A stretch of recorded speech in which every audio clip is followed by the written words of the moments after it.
Around the world, tracks of steel and timber have tied countries together, providing quick and effective transportation for people and their products. And yet, sometimes, timetables and travel plans change, not by choice, but by chance.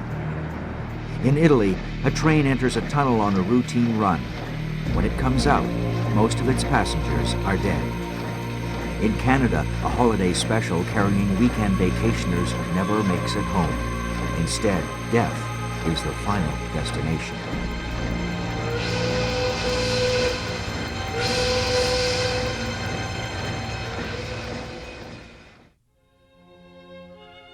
March 1944. World War II is in its 5th year, but in Italy it is all but over.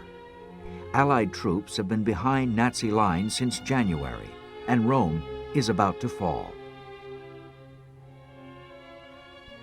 Life is particularly difficult in villages south of the capital, between the port city of Naples and the large agricultural town of Potenza. Ma all'epoca esistevano le tessere, o avevi la tessera e quindi ti era passata la quantità di cibo per sopravvivere. At the time, food was distributed by ration card. If you had the card, you'd be given enough to survive. Otherwise, you had no help. This situation led to smuggling. It was mostly between the major towns, like Potenza, Salerno, and Naples. They were smuggling goods for survival, things like eggs, oil, bread, cheese, which had high taxes on them. Pane, formaggi, perché anche quelli erano super tassati. The most efficient way to travel to the southern provinces is by train. But only those with a permit can purchase a ticket, and only a certain number of passengers are allowed to travel each week. Most don't even bother with a ticket, choosing instead to hop freight trains and ride the rails to their destinations. Station crews are used to seeing hundreds of so-called black marketeers riding wherever they can find room.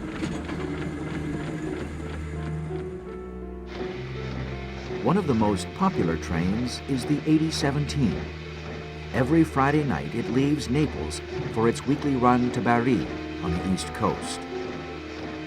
Nel 1944 la linea ferroviaria Bari-Napoli. In 1944, the railway line Bari-Naples was a very important one. I think it was more important then than it is today. That line represented the connection between two important cities of southern Italy, and it went through the whole Basilicata region, the Potenza province, and the Matara province. Almost everyone knows the 8017 by its nickname, the Black Market Express. Although smuggling is officially prohibited, authorities turn a blind eye, realizing that for many, it is the only way to feed their families. Friday evening, March 2nd, 1944. The 8017 pulls out of Naples Station right on schedule. It has 42 freight cars, 4 passenger coaches, and a caboose. As soon as it leaves the station, hundreds of non-paying passengers climb aboard. More will join them at stations along the way. Il treno trasportava sicuramente oltre 500 persone. There were more than 500 people on the train for sure. Those 500 people, though, were not in passenger cars like we know them. They were on cargo cars, either inside them or on the car's bumpers. It was a very dangerous thing to do.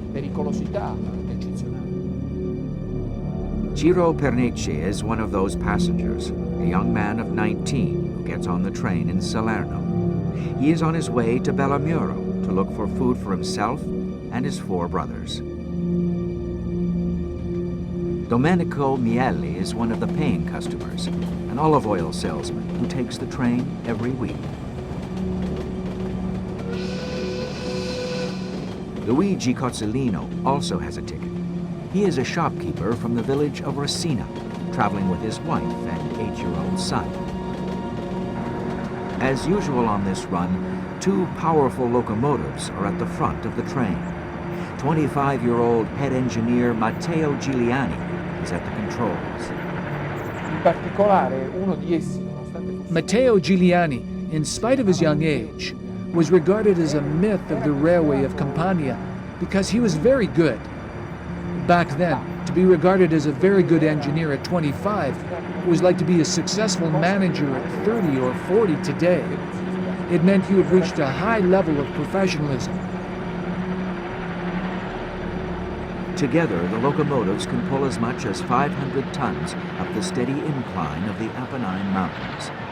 On this particular run, they are fueled with low-grade coal from Yugoslavia, and it takes extra shovelfuls to give them the power they need.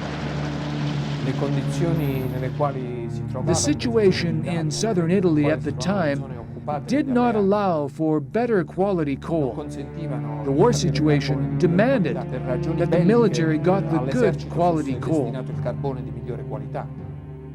At 12 minutes after 12 midnight, the Black Market Express pulls into Balvano station. With well over 500 passengers on board, the train exceeds the maximum weight for a two-engine pull by 11 tons. The trackmen on duty check the two locomotives and 47 cars that make up the train. The men are wet and cold. A drizzly sleet has been falling most of the day, leaving the tracks wet and glossy. They see that once again the express is crowded with unauthorized passengers and recognize many of the faces. One of the paying customers gets off the train to stretch his legs. Olive oil salesman Domenico Miele covers his face and neck with a scarf to protect himself from the biting cold before climbing back on board. At 12:50 a.m., Station Master Vincenzo Malio gives the all-clear signal to the engineers.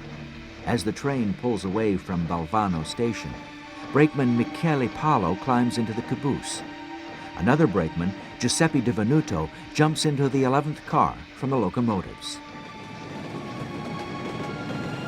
Station Master Vincenzo Malio sends word to the next stop that the train is on its way, then hands the controls to his assistant, Giuseppe Salogna. There is only one more train that night, the 8025, due to arrive behind the Black Market Express in the next hour and a half. Bellamuro, the next station on the line, is 8 kilometers away. It's a rugged stretch of track framed by a huge mountain gorge and characterized by a succession of trestle bridges, extensive tunnels, and a steep incline. La linea parte da un livello molto The basso. line starts at low level and reaches Potenza, which is at over 800 meters above sea level. The angle of the track is 13 1/1000ths, which means it rises 13 centimeters every 1,000 meters. So there was an angle for sure. As the 8017 exits the tunnel near Balvano station, engineer Matteo Giuliani orders his firemen to stoke the fire with more coal to make sure they can climb the upgrades ahead. The express passes through a second tunnel and crosses a trestle that feeds into a long cavern cut deep into the mountain. It is known as Galleria dell'Armi. La galleria è la più lunga e per giunta è anche quella che ha il minor The Galleria numero di della residenti. Armi is the longest and also the one with fewer air intakes. Due to the mountain shape, the tunnel did not have the big windows that in the other tunnels would allow the circulation of fresh air. 200 meters into the Galleria, the wheels of the express begin to slip on the wet rails. The heavy train slows to a stop, then begins to roll backwards. In the 11th car, brakeman Giuseppe Di Venuto feels the train moving back and throws on the manual brakes. The train stops with only 2 cars and the caboose outside the tunnel. In base ai regolamenti ferroviari il treno non poteva retrocedere, i frenatori, perché è probabile che il treno fosse dotato di Railway una parte regulations did not allow the train to back up. The brakeman saw the train back up and maybe thought some cars had gotten loose, which was not an unusual thing. cioè che dei vagoni si fossero staccati, non era un incidente così So they followed the rules and braked.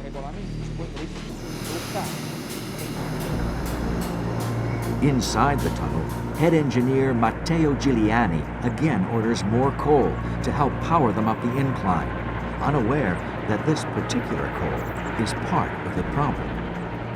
Di sicuro una causa, una parte rilevante nella sciagura ha il carbone. An important role in the tragedy was played for sure by the coal from Yugoslavia that the engines were burning.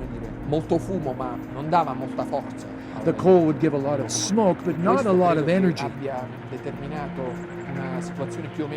I think this caused the train to enter the tunnel slowly and then stop in the tunnel without being able to start moving again.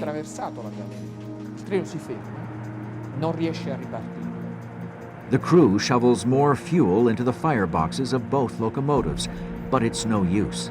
The wheels continue to spin on the slippery tracks, unable to find a grip. Il treno non riusciva ad andare avanti perché non aveva la forza, diciamo, il vapore non era così forte, così sufficiente per portare, e non poteva retrocedere perché vi erano dei vagoni che tenevano and it could not back up because some cars were stopping it. Considerare poi il fatto che ci sia Then we have to remember the decisive element. The engines would emit smoke so rapidly and abundantly that it filled up the tunnel in a few minutes. In pochi minuti la galleria fu invasa completamente dal fuoco. Many of the passengers are asleep, oblivious to the fact that the poisonous smoke trapped in the tunnel is creeping into the cars.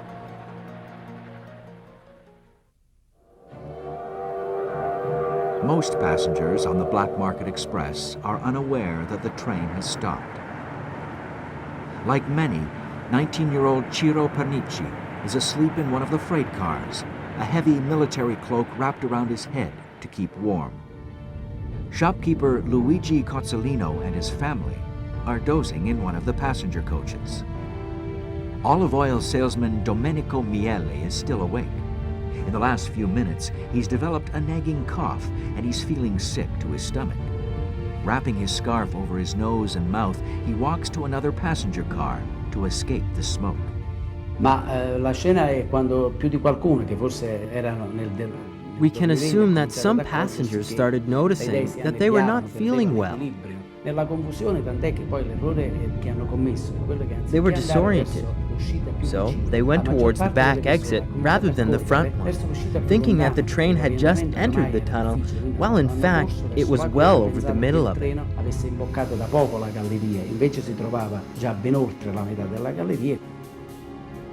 In the caboose, brakeman Michele Paolo assumes that the engineer has stopped for a signal. When the train doesn't move again, he decides to investigate. 100 yards into the tunnel, he is suddenly hit by a wave of nausea, followed by the horrible realization of what is happening. At Balvano station in Italy's Apennine Mountains, Assistant Station Master Giuseppe Salonia is concerned. It's 2:20 in the morning, and train 8025 is due to arrive at any moment.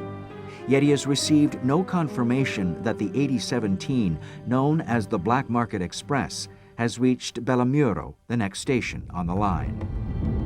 Salonia contacts Bellamuro and is told that the express has not arrived and is already more than an hour late. He immediately telegraphs an alert down the line. Luigi Quaratino is a telegraph operator in Potenza. 8017, ecco, questo è stato il nostro cruccio dalle 2 in poi, 2 e mezzo. The 8017, that was our trouble, starting at 2:30 a.m. We needed to know where it was to decide the route of another train coming from Potenza. If the 8017 did not get to its destination, the other train could not leave Potenza. La marcia di questo 8017. It's up to the station crew at Balvano to find out what has happened. When the 8025 arrives just after 2:30 a.m., Assistant Station Master Salonia decides to use its locomotive to look for the missing train. He is uncoupling the locomotive when Michele Paolo stumbles into view. The brakeman for the 8017 is faint with exhaustion and repeats the same words over and over. They are dead. They are all dead. Mentre amministravo gli altri circuiti, sentii un SOS. While I was taking care of the other circuits, I heard an SOS. Allora risposi e mi fu comunicato con questi notizie. And I got a telegram saying that train 8017 had stopped in the Galleria della Armi due to insufficient traction. They did not know what had happened. The station crew at Balvano is about to find out. Trackman Giuseppe Motta is a member of the search party that arrives almost 4 hours after the Black Market Express enters the tunnel. Quindi erano troppi gas nel fumo, quello si manteneva a 20 centimetri dal sole dalla terra. There was a lot of smoke. It raised 20 centimeters from the floor. We were breathing through a mask. The boss kept masks at the station in case things like these would happen. I smelled sulfur. It was a very strong smell, even with the mask on. The crew enters one of the rail cars. They find passengers inside, relaxing in their seats, apparently sleeping. But they are not asleep.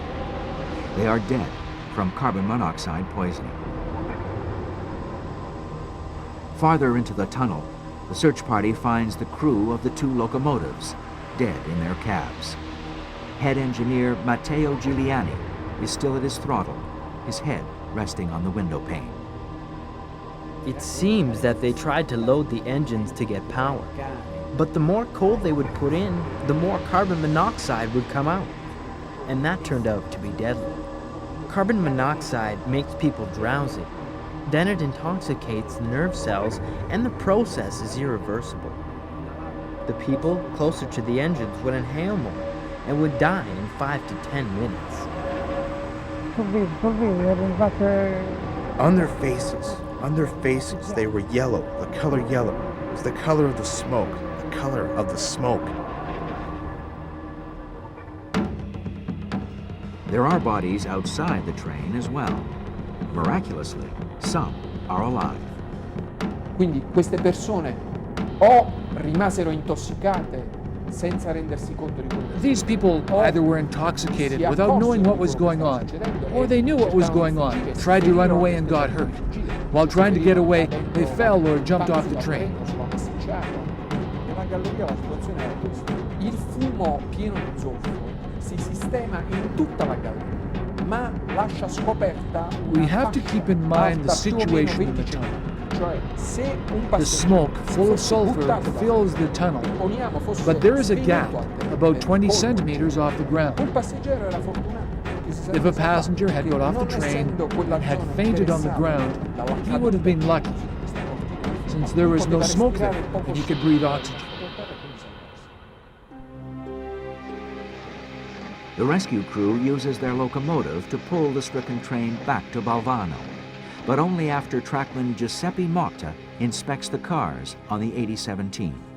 E Motta ha raccontato di aver trovato dei vagoni frenati, quindi Mr. Motta said the brakes were engaged in some of the cars, which gives substance to the hypothesis that the brakeman activated the brakes, thinking the train had split somehow. The fact that some cars had the brakes engaged makes us think that maybe that night there was a misunderstanding between engineers and brakemen. A crowd gathers at Balvano as the Black Market Express finally arrives with its gruesome cargo.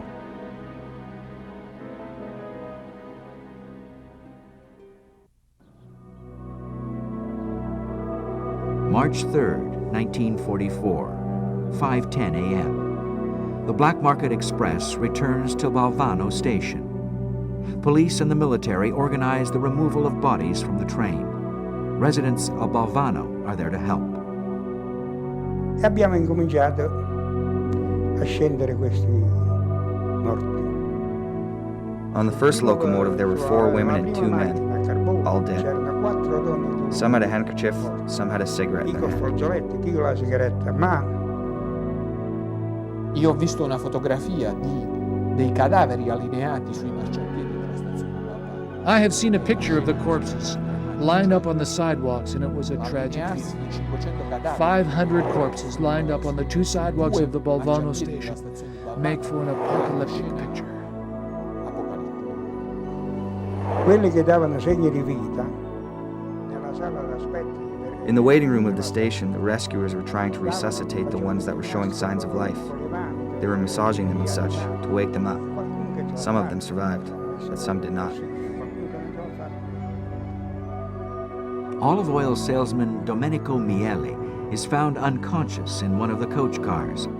The scarf over his nose and mouth helps save his life, although he will forever show the signs of carbon monoxide poisoning. Vi è la particolarità che Miele ha sempre raccontato. Mr. Miele has always said that he woke up the following morning and his black hair had turned completely gray. That means that in one night, the carbon monoxide did something that normally happens in many years of a person's life, which is to turn hair gray. 19-year-old Ciro Pernecci is found with his military cloak still wrapped around his head. It too acts as a filter that saves his life.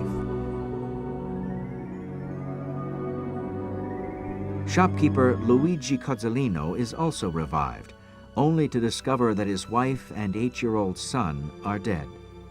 His brain tissue is so damaged by carbon monoxide that he is mentally incompetent for the rest of his life. Credo che il problema maggiore sia stato rappresentato dall'intossicazione per alcuni. The main problem for some people was the intoxication, and I think that according to the papers, about 50 people were kept in the hospital for a few days. The hospital in Potenza, I think, to recover from the carbon monoxide poisoning.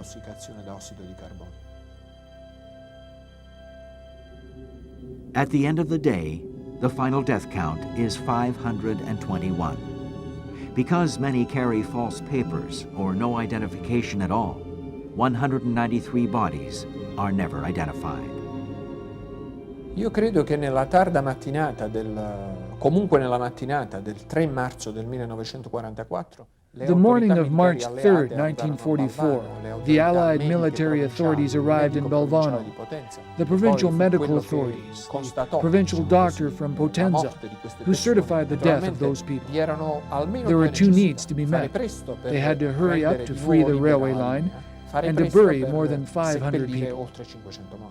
Il discorso era soprattutto di tempi, poiché si sa che in questi casi ci può essere. It was a question of time.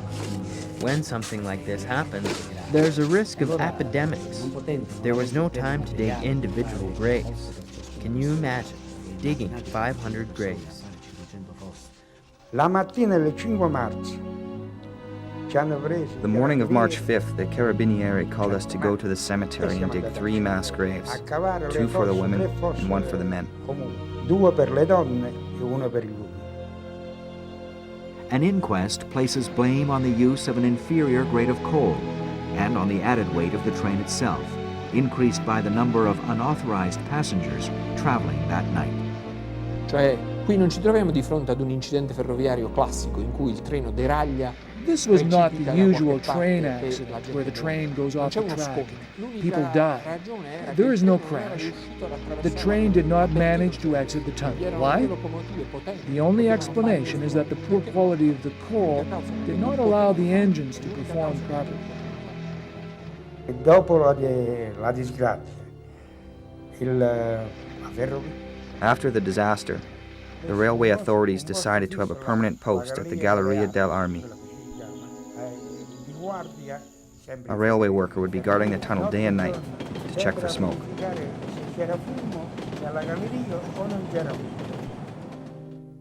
It is one of the strangest rail disasters in history, and one of the worst. Yet only one newspaper is allowed to publish the story, burying it on an inside page.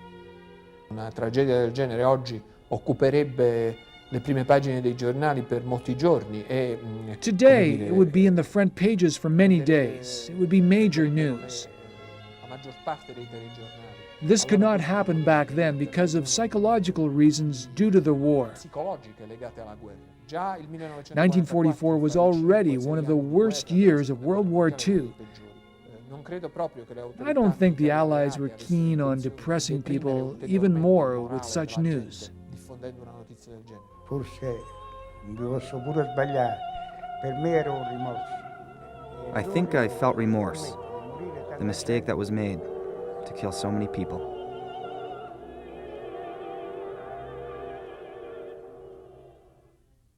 September 1st, 1947.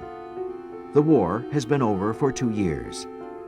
Many of those enjoying the last long weekend of the summer in the province of Manitoba, Canada, have never heard the story of the Black Market Express. They have their own train to catch, the Manaki Special, that will take them back to the city for work the next day. One group of vacationers has boat trouble and misses the train, the last one of the evening. Frustrated and angry, they don't realize that this has just become the luckiest day of their lives.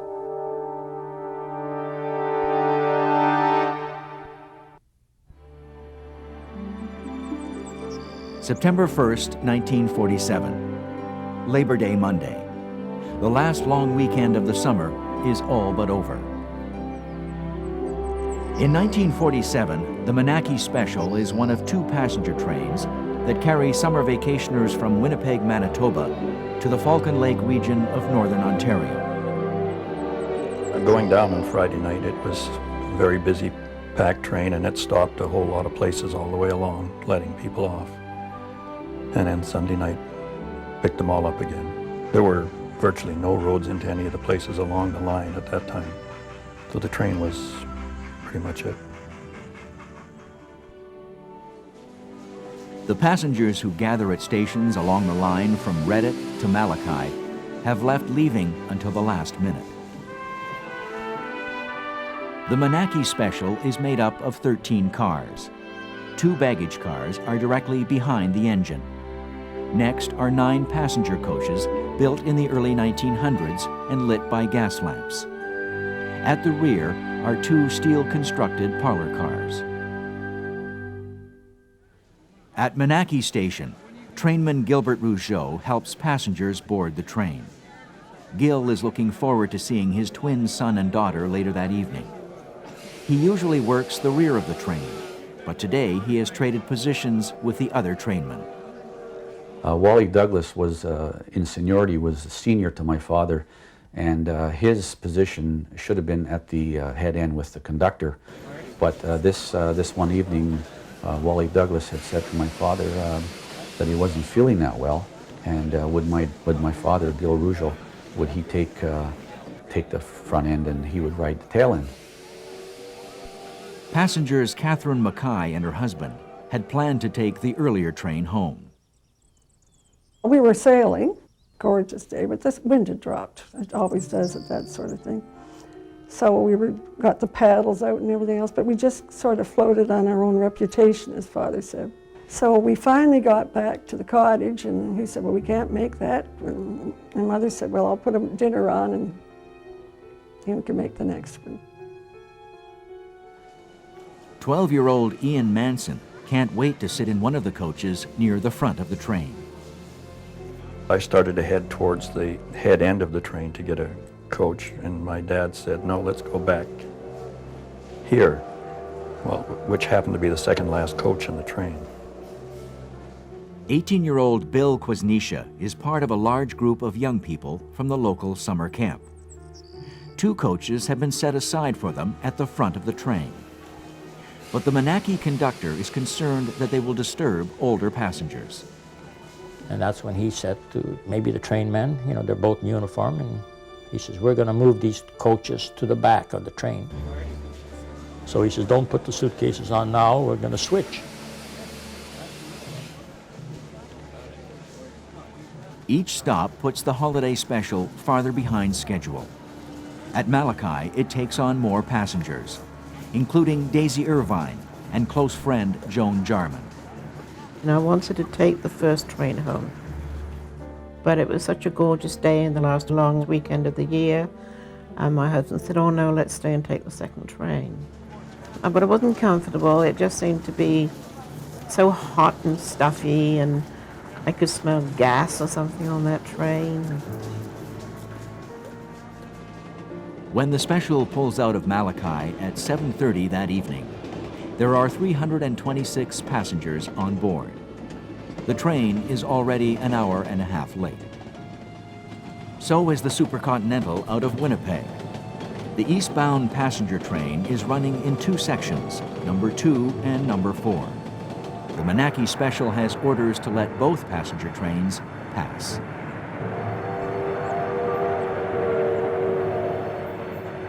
At 9:15 p.m., the Manaki Special pulls into the siding at Vivian and waits there until the first Supercontinental goes by. The Manaki receives a new order that allows it to continue to Dougald, 22 kilometers east of Winnipeg. There it must take the switch and allow the number 4 passenger train to pass. As the Manaki heads back onto the main line, the number 4 pulls out of Winnipeg. Tonight there is an unofficial passenger riding with the crew. It was my night off, and it was a nice, beautiful night, 1st September, beautiful summer night, and I asked him if I could go to Reddit. It was a nice trip down there, you know, and that was a nice train to ride on. At 9:42 p.m., the number 4 arrives at Dougald. The engineer stops the engine on the main line just past the station. We had a copy of this order to meet this passenger extra engine 6001 when we left Winnipeg. He had rights over us to Dougald, so that's as far as we could go to the east switch. At the time, order boards at either end of the station are red, indicating to both trains the need to stop to pick up new orders. The Dougald station operator then gives the Manaki a green light, meant to tell the engineer that he has no new orders and to proceed as planned. Once the Manaki pulls into the siding and allows the Supercontinental to go by, it will have a non-stop trip into Winnipeg.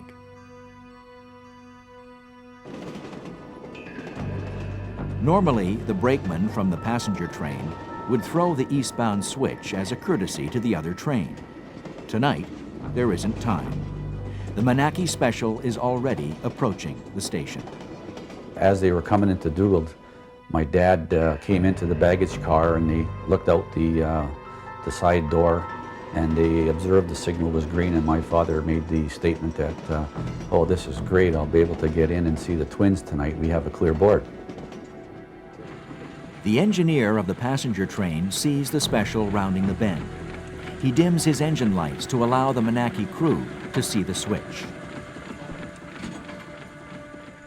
Jack Gibson, the engineer, was sitting on his seat and he was reading the order, and his fireman, Aizen Laurie, was standing here looking through the window, looking ahead. And I was in the middle of the cab, behind the boiler head. I couldn't see anything. And all at once, Hazen mentioned, he said, "Say," he says, "that fella's not heading in." And he said, "By golly, we'd better get off."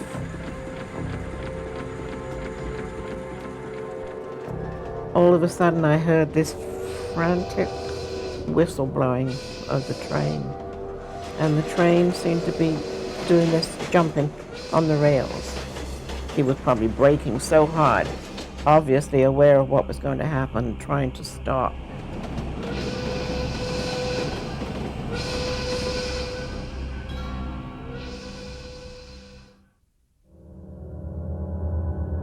September 1st, 1947, 10 o'clock in the evening.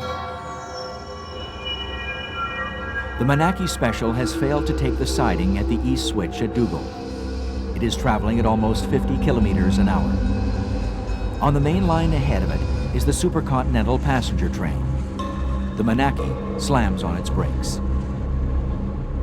In one of the passenger coaches, Catherine Mackay's husband reacts to the sound of the brakes. We heard this noise underneath us, and he said, "They're dropping sand, and they're trying to slow down the train." And then they dropped it again, and he took my head, and he put it down in his lap, and held my head down, and he said, "We're going to hit." And all I remember seeing was his headlight coming. Now, I don't know how, I have no idea how far it was away, but it couldn't have been very far. And I realized that I'd better get out of there. They got off, so I better get off.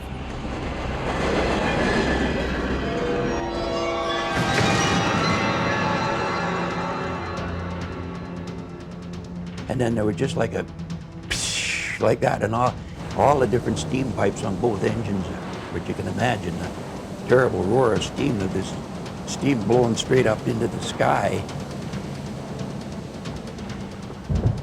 Windows on farm homes 6 kilometers away are shaken by the sound of the collision. The force of the impact drives the Supercontinental back a full coach length. The Manaki engine folds like an accordion. The two engines were nose to nose and just almost welded together. They were still upright on their wheels. The tender of the 6046 was down on the cab, and the cab was hammered right down onto the boiler head. The second baggage car and the first 3 wooden passenger coaches go over the side of the embankment. The baggage car explodes into flames. And the whole countryside lit up.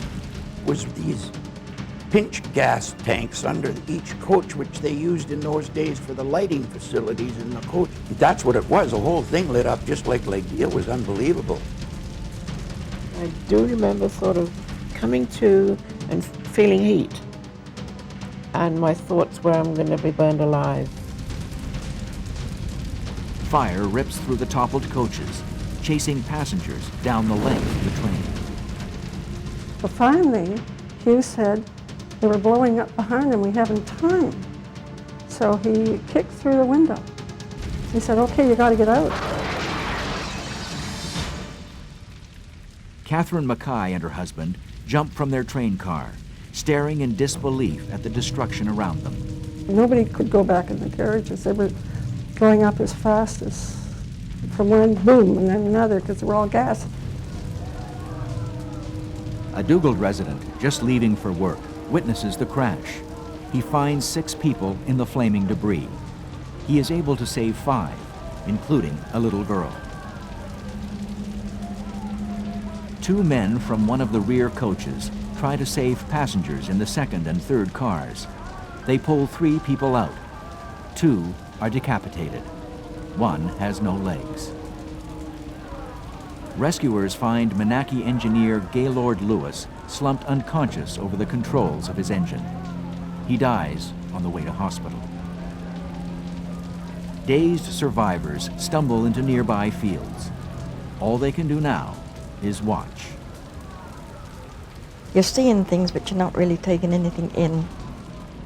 I think it was this horrible, shrill, hissing sound of steam, and realizing that I guess so many people seem to be running. But you could see the flames working their way down the coaches. They were gas lamps in the coaches. And they'd see a flash, and then it would go along, and another flash. We knew there was not going to be much left.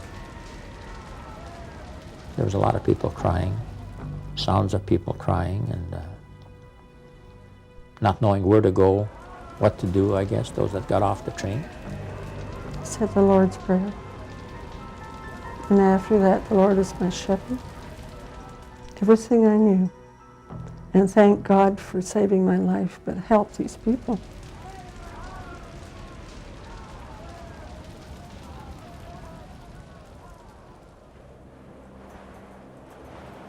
Tuesday morning, September 2nd, 1947. The 2 giant locomotives are fused together, a sculpture of twisted metal. The 3 overturned passenger coaches and those still on the rails are completely gutted. When I saw that cab punched down on that boiler head like just a tissue paper, you might say, that I realized that I was a pretty lucky boy. The injured are taken by ambulance, truck, and train to hospitals in Winnipeg. The dead are taken to a nearby funeral home. At the funeral home, anxious relatives file past 25 charred bodies laid out on tables. Officials place the remains of clothing and jewelry beside them, hoping they will help with identification. A plain wedding ring helps identify 26-year-old Winnie Simpson. A linen handkerchief belongs to her 17-year-old sister, Betty. Their mother is also one of the victims. The Simpsons are one of several families virtually wiped out by the wreck at Dougald. Mothers, fathers, brothers, and sisters gone in the blink of an eye. We knew of a family that lived close to us, and the husband had been away in the army, and this was the first time that he had come back home, and he decided to take his family on this little weekend trip, and both he and his wife and their son, all three got killed. On Friday, September 5th, another body is found under the overturned baggage car. 31 are believed dead, with another 85 injured. All are from the holiday train. One passenger believes there would have been more casualties if the Manaki conductor and trainman had not switched the two crowded camp cars to the end of the train. They saved us all. There would have been quite a few of us dead. You know, there wouldn't have been only 40. There would have been quite a bit more because we were packed, two cars packed of young people, your age, my age, you know, I mean, 18, 19, 20, 21. Throughout that week, funeral services are held for the dead, including trainman Gil Rougeau. Wally Douglas, the man he traded places with, survives. After the crash, my mom was forced to go to work. My grandmother was given the task of raising us children, and my grandfather also came in to assist. They should have been retired, enjoying their golden years, and ended up raising myself and my sister. But I feel I missed out on a lot, not having a father. For those who cannot be identified, the city of Winnipeg holds a special civic ceremony. A procession of 22 hearses makes its way to the cemetery. A coroner's inquest and Federal Board of Transport inquiry investigate the tragedy. According to the orders, they should have taken the siding at Dougald to yield to the eastbound train. The engineer on the Camper Special didn't see the headlight, assumed that they had a clear board, and never attempted to stop. They didn't have to stop there for any reason. The coroner's jury blames the accident on the Manaki crew's failure to follow written orders. A month later, the Board of Transport's inquiry does the same. The tragedy changes the way trains are run on the Manaki line. The story of the railroad is an integral part of Canada's history. For many, it remains a symbol of unification and human accomplishment. For others, these ribbons of steel are part of a more intimate experience. But I think about it on Labor Day, when it's Labor Day weekend and people are closing their camps. I think about it. I think of what could have been. Well, it's left a lasting impression, so much so that I have not been on a train since, and won't. I'll never go on a train, never. I'm thankful that I survived. I've lived an extremely, extraordinarily happy life. I've traveled the world. I've raised 3 children. That's all I can think about. I don't want to think about this anymore. That's the way I feel. I'm thankful. God was willing to spare me. Today, a memorial chapel stands in Balvano, Italy, built by a relative of 2 of the victims of the Black Market Express. La cappella fu eretta nel cimitero di Balvano, fu fatta costruire Salvatore Avventurato built the chapel in the cemetery of Balvano. He built it to remember his own father and brother, but I think he also wanted to remember all the other victims. Ricordare le altre vittime, del resto siano ancora oggi l'attaccamento dei Still today, the relatives of those victims have a strong connection with Balvano. Twice a year, many people from the Campania region go to Balvano to celebrate a mass for the victims in the chapel dedicated to them. Far celebrare una messa nella cappella del cimitero che ricorda le vittime. È un ricordo che non si cancella. Dicevo prima, It's a memory that does ci not sono go sbiaditi away. particolari, As I said ma non before, il the ricordo details might di quella fade, tragedia. the memory of that tragedy stays.